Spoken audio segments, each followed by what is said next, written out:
Welcome, everyone, to War Horses here today. Ellie Amdur is actually the real GOAT when we talk about things here. He most recently had his 1,000th career column. We have a commercial here in northern New Jersey. Everyone talks about the GOAT. But Marty, you are the real GOAT, and we're having a conversation today about a lot of things. And I was thinking initially, when I thought about us talking again, I thought about the whole 50 reasons to hire someone 50 and over, and I think you actually did something to make it 60. I think at the time too, if I'm not mistaken, right? Yeah, many years later. The hello, everybody. I should say that first. Yeah, 12 or 14 years ago, I wrote a column called 50 for 50. 50 reasons to hire the candidate, the 50 plus candidate. That was before the widespread phenomenon of things going viral, and it went viral. Mm-hmm. It went viral, passed from person to person around the world, and I was getting multiple responses from Singapore and London and Buenos Aires and Tel Aviv and Teaneck, New Jersey. That was my next door neighbor. It just lit up. And I went many years without updating it because it was just so timeless. But a few years ago, if you'd have told me this ahead of time, Ken, I would have found it. I improved that to 60, but it all comes down to the fact that there's no reason that you should feel that being 50 or over is a detriment to your getting hired. And I know we were talking before, you actually applied for some jobs most recently, and actually applied for jobs. And I don't know if you want to disclose your age or not, but it was an interesting experiment, that applying for a job at your age and actually getting interviews and things. Not only did I get interviews, I got 2 jobs. Really? Yeah, I'll disclose my age. I'm 39. I got to a point a few months ago where I got, just for the umpteenth time in my career and my 27 years as a coach, I got very, very fed up listening to people making age or the applicant tracking systems their go-to excuse for not getting a job. And what teed me off this time was that we are in the best job market in history. Let me say that again, the best job market in history. That's based on, now most analysts that get paid a lot of money to do what they're doing, economists in the New York Times and CNN and MSNBC and all of those places are calling it the best job market since the early 60s. Correction, it's the best job market in history. Now, the history of the job market goes back to 1939 when they started measuring things the way they still do now. So we're talking about 80 some odd years. It's the best job market because there are more jobs than ever before, but we've got a larger population, so that's not quite so impactful. But the rate of job growth has been a spectacular thing for the last 36 months. Nothing short of spectacular. And the interesting part about that is that every month the jobs report comes out.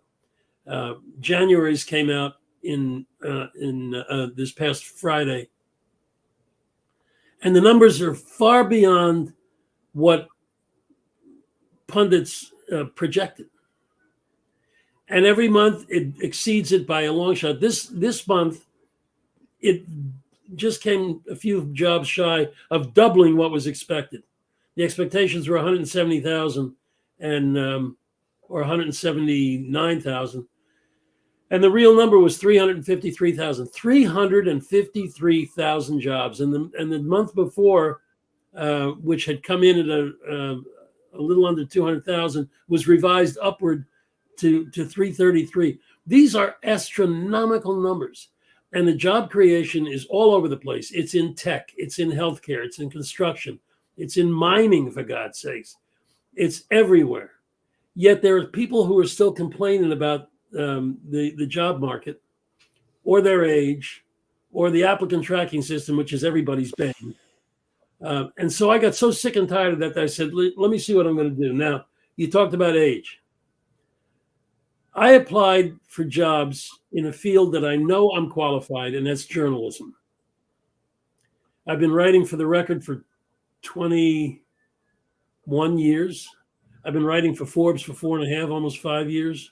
I write for a couple of other smaller publications. I know my qualifications can't be questioned. So I applied for jobs, full-time, on-site jobs. And I got 2 jobs. I am 76 years old. I'll be 77 in June. I started the process somewhere around the 4th of December, when a lot of people stop looking for jobs because they say there's a slowdown. That's when I started. Thanksgiving came, but my activity didn't slow down. Christmas came. No, Thanksgiving was just the week before that. Excuse me. But I got a lot of responses. I went back and redid my resume, which is something I haven't done in 26 years, because 26 years ago, I decided I was never going to work for anybody else in my life. So I wheeled out the old resume, dusted it off, updated it, sent it out, and made absolutely sure to make it prominent that I had more than 50 years of working experience and that my graduation date from Fairleigh Dickinson University was 1968. That didn't do anything to slow down the responses. I got a ton of initial responses. Long story short, I got 2 offers of full-time on-site jobs in the field of journalism with benefits and, yada, yada, yada, everything that everybody hopes for. I, needless to say, turned them down because you remember I said I'm never going to work for anybody else again. But I did this not to get a job. I did it to prove a point. I went through the applicant tracking system. I applied the way everybody else is applying via one via LinkedIn, one via Indeed, which is pretty much the same stream anyway. And when I turned them both down a week and a half ago, one of them came back to me the next day with an offer that turned out to be about 15% higher than what they published as far as the package is concerned. So I think I proved the point that you can, at 76 or at 66 or at 56, get a job if you apply yourself properly, if you target the right kinds of jobs, and if you go about it in a methodical way. I think you bring up a good point, because one of the challenges I have when I'm working with clients is they're not really sure what they want to do. So they're not really focused in that way, and they're so caught up in what they've done as opposed to what they can do. And so a lot of it is, you've got the experience. I know if I was going to be applying for a job, I know what I would apply for. Not that I'm interested either, but I've actually tried things similar to that because I know what I'm good at, but I also know what's going to put me in the best light. And you can make tweaks here and there. But I think there's such a mindset out there, whether it's your age, people are getting jobs, but it's it's the process. And I think there's so much negativity out there. And I wanted to have this conversation today to let people know, it's a hard job market in some ways, but you can do a lot of things to increase the likelihood of you getting a job. I think there's so many things that push back against job seekers. And for sure. Well, it's in one regard, it's a hard job market because there's a lot of things that we don't know about that are happening, like the big one, artificial intelligence. Right. But by the same token that artificial intelligence is a new challenge, it is an unbelievably open door if you know how to get through it. So you want to talk about that for a little bit? Sure, absolutely, because that's a big area. We talk about that a lot. It's an open area. There's a lot of needs there in a lot of different places when there. Absolutely, sure. So a year ago, I went back and checked on this. A year ago, I made a proclamation that artificial intelligence is and will be the largest single transformation in human history. Now, I'm including all those things that we think change civilization, like stone tools, fire, clothing, agriculture, domestication of animals, alphabets, agriculture, the internet, electricity. AI is bigger than all of it because it's the only one that has the possibility of developing so far so fast that it will overtake us. Everybody knows that. Everybody's afraid of that. I know that the nature of the human being is to ride that horse as far as you can, but then sooner or later you got to get off that horse. We won't let that happen, although that the attempt will be made on the part of many nefarious characters. But AI represents the largest single transformation in human history. I'm talking 3.5 million years. Now, most people get afraid of things like that. I don't know what it is. It's going to take my job away. If I had $1 for every job that was not taken away by the discovery of oil in Titusville, Pennsylvania in 1859, or the automobile and the way Ford manufactured it, or the personal computer, I would be sitting somewhere else right now. But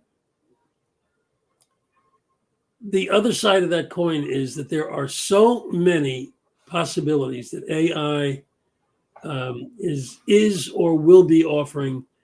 We haven't got time for it. But Well, yeah, go ahead, Ken. no, I was going to say, even the idea of governance within AI, the whole idea of best practices, the whole idea of what's doable and not. I mean, you're right. We could have a whole conversation. I'd love to have, if people have other comments and things that want to, bring this in. Brenda Miller is one of my fellow career coaches and does the VIP calls. I think Merrill Cass, actually, or you may have. I do know Merrill. Hello, Merrill. Hello, Merrill. And Frank Powers is also from Northern New Jersey. I think the challenge that most people have about this whole process is that they're so caught up in what they're seeing on the news. This is the news. This is what's happening. Woe is me. And I'm not suggesting it always is that way, but you can't believe everything you're reading that way. It's all snippets. Well, yeah, until you get into people who really delve in and give you the kind of depth you're looking for. I'm looking for a T-shirt to buy that says "I love Rachel Maddow," but we'll leave that aside. Look, AI is without doubt, the greatest single transformation that we've ever gone through, or that our ancestors, our hominid ancestors, ever went through. It has changed my coaching practice 100%. I will not speak to anybody until I've asked them the question, "What are you doing with AI?" And everything I'm doing now has to do with AI, because you may be a very good accountant, but you don't know how to apply artificial intelligence to accounting. The rest of the world is going through that. I have a corporate client, a mid-sized bank, who, with my encouragement, has gotten a little farther down the road to figure out what they're doing with AI. But as recently as this past November, they were holding meetings with C-level officers sitting in a room going, I think we ought to look into this AI thing. Well, wake up.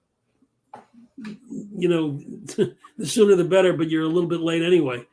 It is undoubtedly the biggest civilization changer we've ever had. So my entire practice now has to do with getting people ready for and skilled at using AI. Not that hard, by the way. No. And even when we talk amongst ourselves, the mindset, AI is a great reference tool to help out with what you're looking to do. It's not going to do it for you, but it's how you use it. But as you said, being familiar with it, I'm in the space where I relish AI. I'm happy to see what AI is up to, because it'll differentiate me. And there's so many bad actors out there, and so many people that have the this mindset, like the snake oil thing. I'm going to get you onto AI and all these great things right off the bat. And that's not realistic. But again, the more you know, the better. And I think, these are exciting times. I mean, they can be scary if you're not comfortable with it, but they're definitely exciting times. Well, you made a great point about the comfort factor. But like I like to tell my clients, when I spot them in their comfort zone, and I used to with my students, I used to teach 2 graduate courses at Fairleigh Dickinson for 15 years. get out of your comfort zone. You will have plenty of time in your comfort zone after you die, but this is no time to be in a comfort zone. The fun part about AI is that it may appear to the initial viewer as a wilderness, and we're afraid of wildernesses. Humans are afraid to venture into the wilderness. But if you'll take your first step into the wilderness, you're sure to get through it because you have only one direction to go. And this is called the wilderness experience. Take the first step in it, and you'll see as you say, the tremendous possibilities that are available to us all through AI. It's spectacular. I mean, I'm looking here. You will only grow if you're uncomfortable. I mean, here's a mindset change. There was a time when you would purchase an appliance and you would go on, you would look at the owner's manual. Maybe you go online. Now just go look at a YouTube video to see how to do things. I mean, and the generation is very comfortable with that. Those of us, it's a little bit of a lesson learned for us. And I think that's part of getting out of the comfort zone because we haven't done that before and it's not comfortable for us. Well, I'll give you another aphoristic thought to consider, and that is growth is the only proof of life. If you think about it, that's not just philosophical, that's physical. Growth is the only proof of life. And so, my advice to anybody listening here and anybody reading any of my published works, you don't have a choice, so you may as well make it a pleasant choice.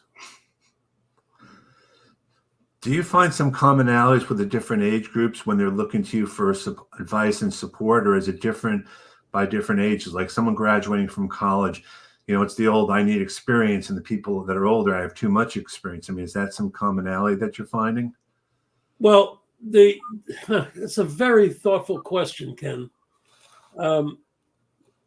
If there's one commonality, it's that if I'm dealing with this person has that in common with the other.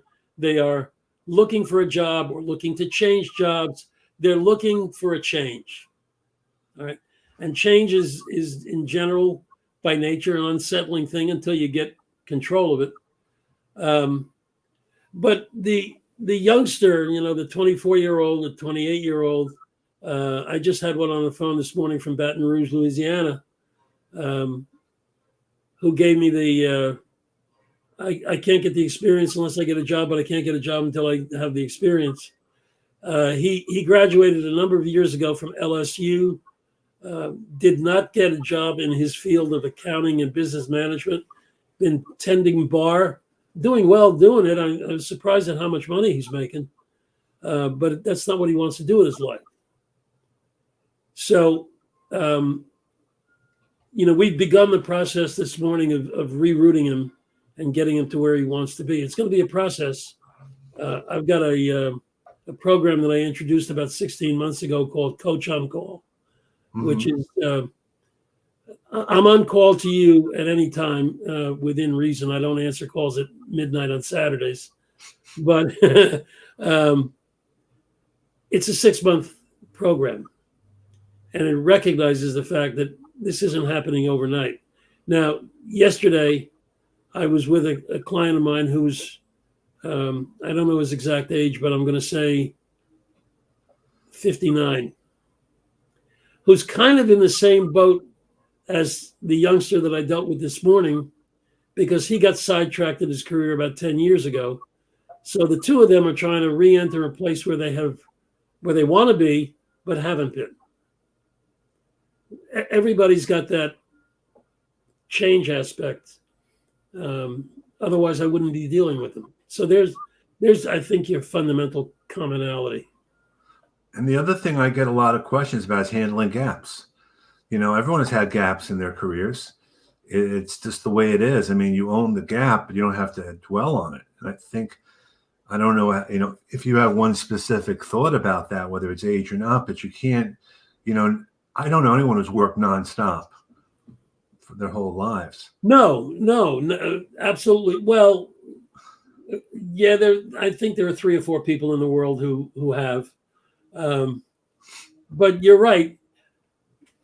What I would like to do if I were applying for a job and an employer wanted to ask me about my gaps, um, my feelings would be: do I just walk out now and tell him that he's focused on the wrong thing, or do I sit here and tell him the same thing? I mean, you can't tell him that as crudely as I just told you, but why is that person focusing on a period of time that you didn't do anything rather than saying, well, you've worked for 33 years, tell me about your accomplishments? So my advice to anybody, if you get that kind of story or that kind of inquiry, especially from an HR clerk who's doing a screening interview, just say, you know, the gap in my employment was for 11 months, but I'd much rather talk to you about what I did over 33 years, and let you know about my accomplishments, especially as they relate to this job. If they can't stay on the right track, it's your job to get them on the right track or give up and walk out. And I've done that, by the way, when I was a candidate. I've just walked out. Yeah, I think you're bringing up a good point because job seekers have a certain level of control, and there's so many different layers to this. I mean, the people that are just the gatekeepers, they're just there to rule people out or look for a reason not to hire you without looking at past that at the actual experience. And a lot of these hiring managers, they have the same gaps over time, and there, but the grace of God, they have a job, but a lot of them now have to look inward at what they're, what they could be going up against. Listen, there are a lot of gaps that are not only reasonable but commendable. I have a client who has been, she's one of three children, the only one who's assuming the responsibility of caring for her infirm parents. Her parents are 88 and 84, something like that. They don't speak English too well. They need constant attention, et cetera, et cetera. She has two sisters. One lives in California, one lives in Long Island, and the two of them may live on Mars for all we care for what they're contributing to all of this. And she's worried about getting back into the job marketplace. And I told her, just don't. We will construct that cover letter. We will construct your appropriate responses. Don't worry about that. What could you be doing that is more noble than caring for your parents? So don't worry about that. There are other people who have been out because they've been in, for instance, a prolonged battle with cancer. Now, I wrote a very powerful column on this many years ago called, "If You're a Hero, Why Are You Hiding It?"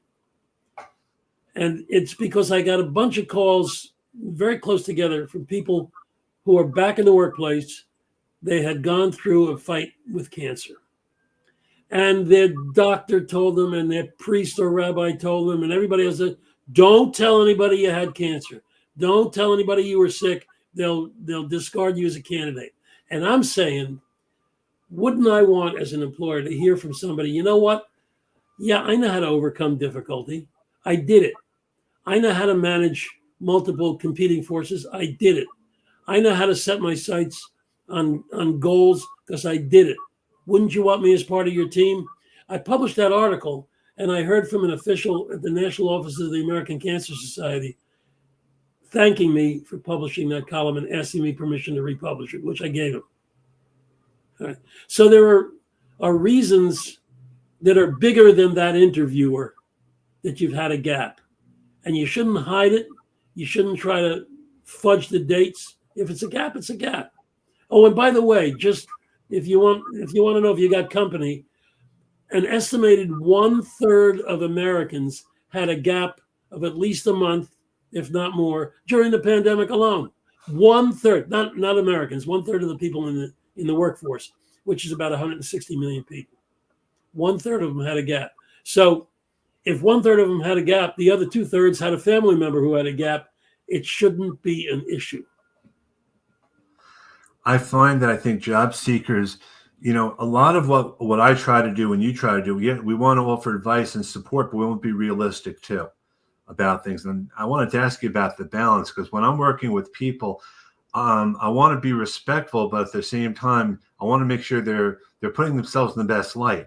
And it's how do you portray that in such a way that you want to be diplomatic, but how do you say to them nicely, well, you're not really doing the right thing, or maybe you could do this better, or, you don't want to handhold, but at the same time, you want to kind of put them, in the right frame of mind. I don't know if I'm entirely on the same page as you with this. Okay, fair enough. Because I believe that if somebody's not doing the thing right, there's a difference between doing the right thing and doing the thing right. And if you can point out that there's a problem with what that person's doing, and at the same time point out what you suggest may be the right way to do it, or if you even want to be more encouraging of that person taking initiative, saying to them, okay, look, the way I see it, you're not doing this very efficiently or very thoughtfully. What do you think you could change? If you can ask that question. Sure. But sooner or later, that conversation's got to come up with a constructive criticism. And there's nothing like constructive criticism. Some people call it tough love.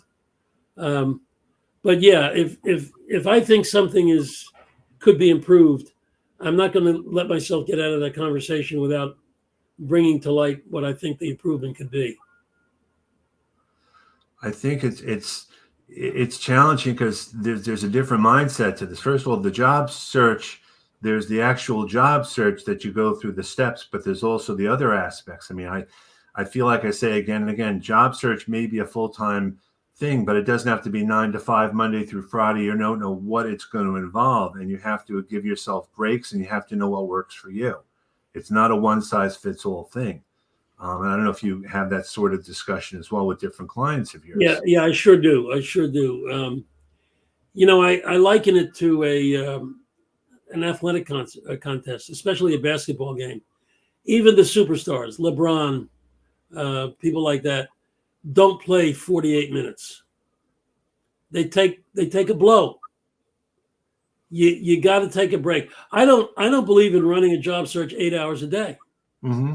8 o'clock to 5 o'clock or 8 o'clock to 4 o'clock. You do want to start early in the morning. There's nothing like that. When somebody you're targeting gets a call from you at 8:03, the first thing that person's saying, I don't know who this guy Ken Lang is, but he's up when I'm up, and I like that. But to go straight through from that to 5 o'clock is detrimental. I believe in taking breaks, walk the dog, play your guitar, sing a song, do whatever you want. And I believe in 3 breaks during the day: mid-morning, lunch, and mid-afternoon. And if your job search, if you're willing to do the experiment and put together a well-structured 6-hour-a-day job search, which is made up of varied activities, phone calls, cover letters, follow-ups, meetings, etc., you'll probably find that it's as efficient as an 8-hour search. Nobody works efficiently for 8 hours. We know I would have given anything to have you play your guitar today. I don't know. Do you play the guitar? Or are you just a Grateful Dead fan? That wasn't an or. That was an and. Okay. I have 3 guitars and an amp here in the office. And with Rue, my heart is laden because my arthritic fingers are not as nimble as they used to be. But Pete Seeger had a line in one of his old songs. And when these fingers can strum no longer, pass the old banjo to the young ones stronger. So that's kind of where I am, but I still pick up the guitar at least once a day, basically to play some Grateful Dead stuff. I wanted to call out some comments here. Work will be there when I'm ready for it, Susan Davis. And I definitely, very optimistic. Good for you, Susan. I use this with my clients here, like many others I've spent the past fill in the blank months as the primary caregiver for my elderly mother.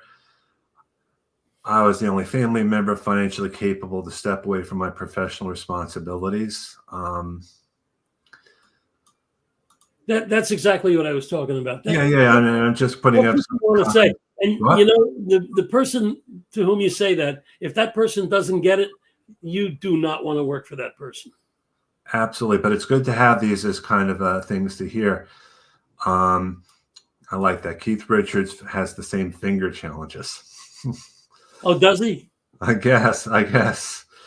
Um, I think the most important thing about this, with anything else, is that you want to have all sorts of engagement. I mean, we, as a job seeker, there's all different levels of this, and I think a lot of hurdles are put in front of what you can't do, whether it's your age or not, and you got to get past those things. I mean, you can't change who you are. One of my things, I say it again and again, is you may have lost your job, but you haven't lost your experience. That's kind of one of my catchphrases, because you don't lose that. The experience is going to always be with you. Jobs, you go from one to the other, and that becomes a little bit of a mindset thing. I think that's beautifully well said. Yeah. And when you talk about things you can do and can't do, a guy who probably knew more about winning than anybody else who ever lived on this planet, John Wooden, who coached the UCLA men's basketball team to 7 consecutive national titles and 9 out of 10, considered the greatest coach ever. I think, probably I would call him the number 1 coach of all time in any sport. He used to say, never let what you can't do interfere with what you can do. There it is. That's a great mentality. Definitely. And even the mindset that sometimes, you go for a job interview and it's okay to walk away. It's okay for the job not to be a good fit. And we get a lot of challenges. A lot of people don't even know how to interview from the hiring manager side. So you have to kind of make the interview go toward your best, the way you can come across, because they don't know how to interview sometimes. They don't, and that there's no classes on that or anything like that. No, there aren't any classes on it, because 99.9% of the people who call themselves job coaches try to help you develop your interview skills. Let me make this very clear. Anybody watching this little chat right now has all the interview skills they'll ever need. You need to learn to show up on time, sit politely, don't interrupt, don't fidget, make your answers short. But you knew that when you were 6 years old. The reason people don't succeed in interviews is not because of a lack of skills. It's because of lack of strategies, interviewing strategies. I have 4 that I basically that I'm emphatic about, and we go through them in great depth so that you can get to where, as you suggested a moment ago, Ken, that you can exercise some control over the interview. You don't want to be the controlling factor in the interview, because that guy isn't going to like it too much, and he's the one who can hire you or not. But if you can control a part of the interview, a part of the discussion, so that you're in control of a third of the time, or perhaps even slightly more than that, by using different strategies, you're in business. Because at that point, you're turning the session from being an interrogation to being a discussion. And that's what you want. But most people are not coaching to that. I think having a conversation is so important. And sometimes, you turn it around and you talk to the hiring manager and you ask them what they like about the company. What do they, let them talk about themselves sometimes and less about you, and put it on them, and then use that as a springboard to actually have a conversation. But every interview is different. And I actually used to go on interviews for practice. I had no intention of getting the job, 0, but it would give me a practice as to what to do. And there'd be less pressure that way, because I had no expectation of getting the job, except one time I actually got the job just from being relaxed. The best interview I ever had was one that lasted 10 minutes, when I was told in 10 minutes that they thought the rest of the interview would be a waste of time, that I was not cut out for the job. I loved it. I was a little taken aback at first, but I got out of there and I said, what just happened here? The interviewer, the senior vice president, was very clear and very decisive when she said, I don't think this job is for you. This is not going to work out. Thank you for coming. I learned from that so that I got to a point where I said, and I help my clients do this, what is it about this interview that you learned in a screening interview that makes you want to go to the interview? And sometimes you come up with an answer there saying, wait a minute, this is not for me. I learned that when I was interviewing for a job. This is now 30 years ago, when I was screened by someone who absolutely had no idea what the job was all about, calls me in for an interview, West 37th Street in New York. I got taken into the interviewer's office, and it was a young kid, about maybe 27. I think the ink on his diploma was still wet. Sat down, and he takes out a pad and starts reading the first question. You know, something like, often in our careers, we find difficulty in agreeing with a colleague. Can you tell me about a time? I said, oh, geez, I think I've written this question. So I answered the question in a way that would, from anybody who was awake, elicit okay, so tell me what happened then type of response. He checks off the question and starts to read the second question. I said, that's it. I took my portfolio, closed it, stood up. I said, thank you, but I don't think this is for me. His jaw hit the desk. I shook hands, walked out. And between those two interviews, I learned that ahead of any interview, you want to get as focused as you can to make sure that this is right for you. Yeah. You know, the other thing is we keep pushing for making sure you have, when they ask you, do you have any more questions for me? You know, and then the answer to that shouldn't be when are you going to make a decision or anything like any throwaway question like that. But it's about having every opportunity to really put yourself in the best light possible.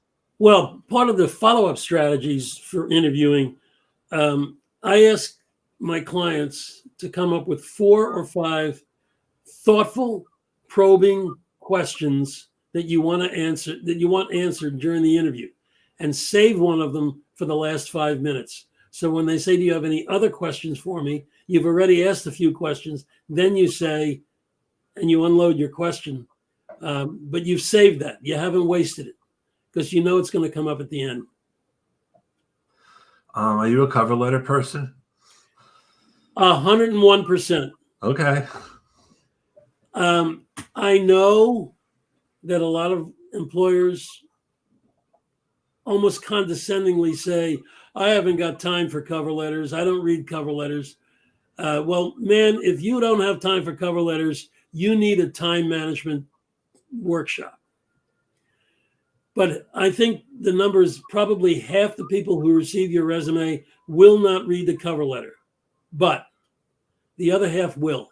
And in that half is someone who could hire you, who's expecting a cover letter from you that demonstrates not only do you have good business protocol, but you have the manners your mama brought you up with. And if that person likes your resume, but sees it as no cover letter, like I was when I was a hiring manager, sorry, no dice. I need to know that that's the way you'll conduct yourself if you work for my company. I need to know that you have, like I said, mama brought you up right.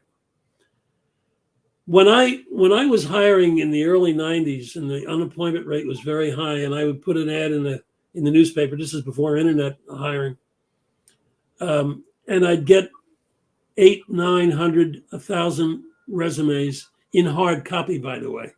Try opening up 1,000 envelopes. I got one job I was interviewing for, or that I was hiring for in Chicago, that got 950 resumes. I had to hire 2 temps to work all day just to open up envelopes. But how do you get through 950 resumes? It was very simple. My assistant and the 2 temps were instructed very clearly. If a resume comes out of the envelope without a cover letter, throw it away. Period. Mm-hmm. But what if it's a good resume? I don't care. If the resume comes out of the envelope without a cover letter, throw it away. Now, how do you get cover letters across when you're applying through an applicant tracking system and they won't take 2 attachments from you or 2 submissions? It's simple. Take your 1-page letter and your 2-page resume, make it one document. Cover letter, resume, and submit that. I know someone actually posted on LinkedIn about the fact that they applied for a job and asked for a cover letter, kind of similar to you. And if people didn't have a cover letter, they were ignored and didn't make it to the next round, even if they were qualified. And people were like, "How can you do that?" And his answer was, "They're not following directions. I'm asking for a cover Yeah, letter. there you go. Yeah, I'm asking you for a cover letter. So if you can't follow those directions, how do I know that you're going to follow directions later on if I hire you?" And that now you can agree or disagree with that, but again, it was what he felt. Listen, it comes down to this. What's the big deal? Write the damn letter and send it. That's all. If somebody doesn't want to read it, they won't read it. Yep. It's also a good opportunity to put other things in there that don't fit.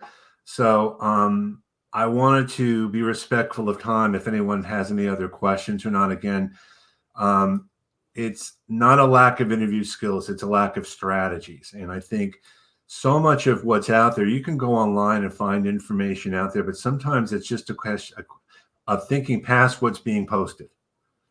It's not just about, well, these are the steps to take. It's what do you do? You can go online and get a resume template. You can go online and get a cover letter template. That's a throwaway almost. It's not. I mean, what Right. does it really do? Right. But if you were to give me 10 resumes right now and tell me ask me which ones came from templates and which ones were handwritten, I'd go 10 for 10 on that. Template resumes are so easy to spot. And they send the wrong message.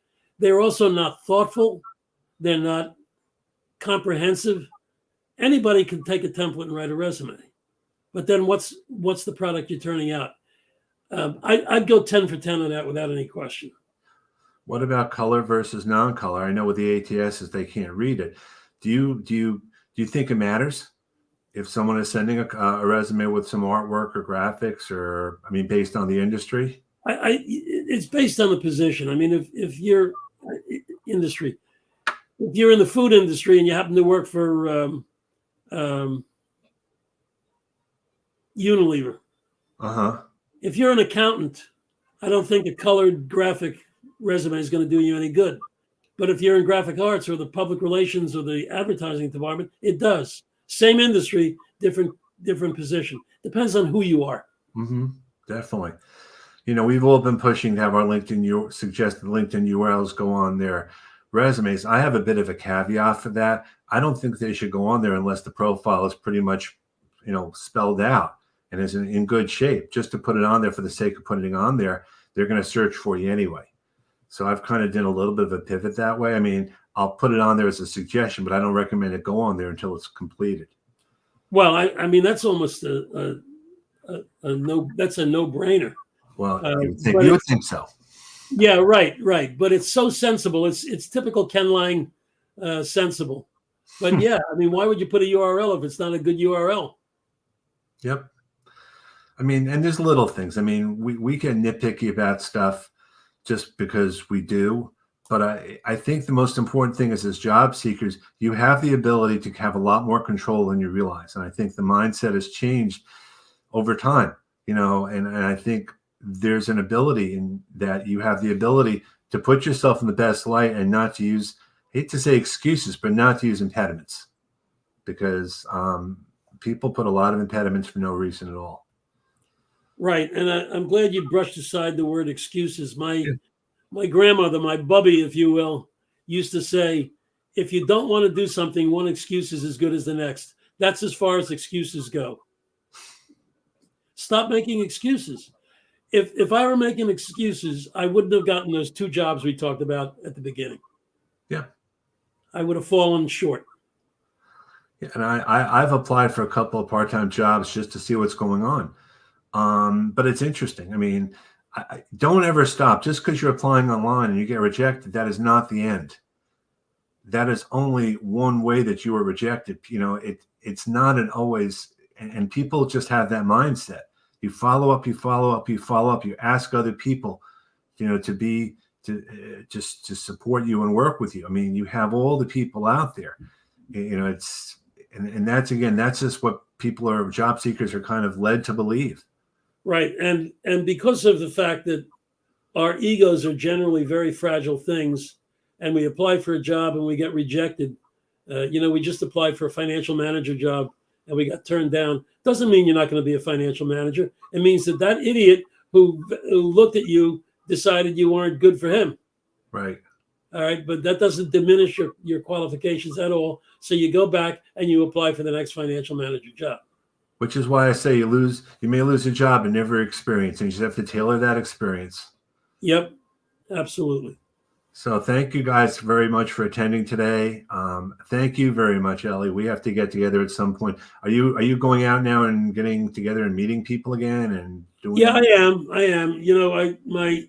My wife and I were very much sequestered during all of this because at the beginning of the pandemic, we heard all this talk about people who were vulnerable to it, and they were people with underlying conditions and the elderly. Well, the elderly used to be somebody else, but I got news for you. We realized, hey, wait a minute, they're talking about us. Yeah. And we decided that we were going to do everything in our power to increase our odds of becoming very elderly. Well, we're doing that. But now, even though there's a spike in occurrences, with great care, we are going out. And you and I have to talk before spring training starts, Ken. Yeah, for sure. Are you what are your thoughts? First thoughts? Oh, you mean on baseball and our beloved Mets? Yeah, well, sort of, yeah. Well, what do you mean, sort of? I don't know if I'd say beloved right now. I'm not sure how to make it at this point.